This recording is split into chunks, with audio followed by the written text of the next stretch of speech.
Here we go.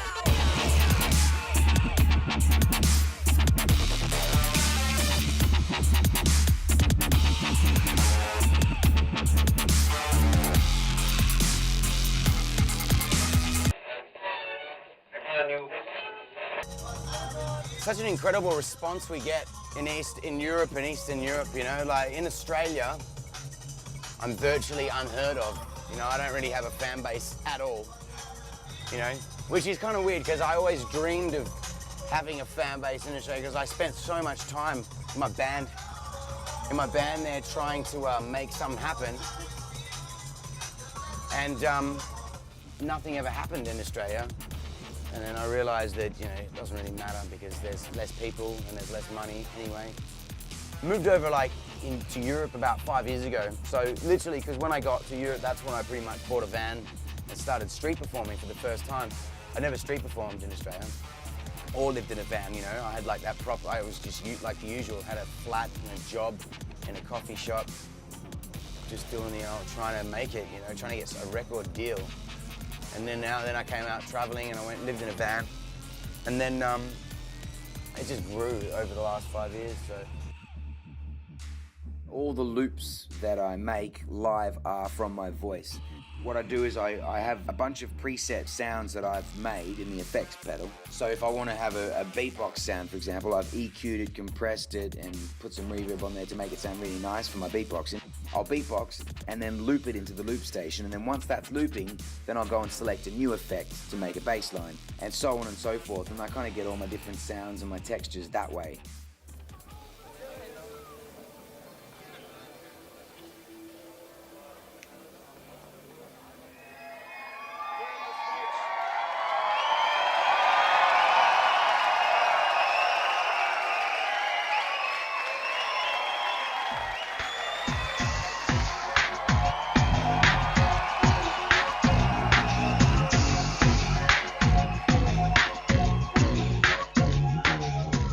There's so many different influences all over the shop, but she's probably one of my main influences, actually, because before I came out to Europe, I was listening to heavy metal.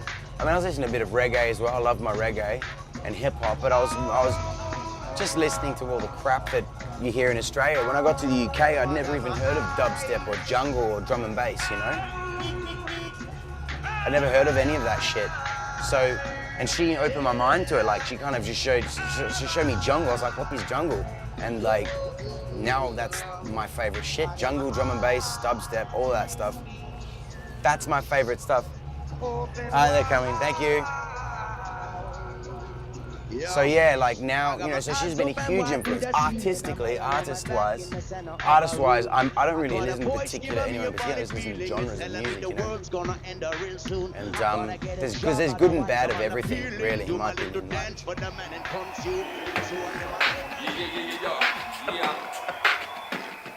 Yeah.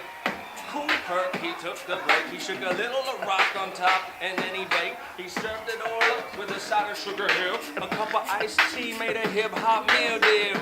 Yummy, it don't take too much to please. Reebok, Voltron, plain blue tees. Pete Philly, Big Wizard, a cup of caffeine. My ice cream, the boys in Very Vibe magazine. Yo, shout out to DubFx and Driller.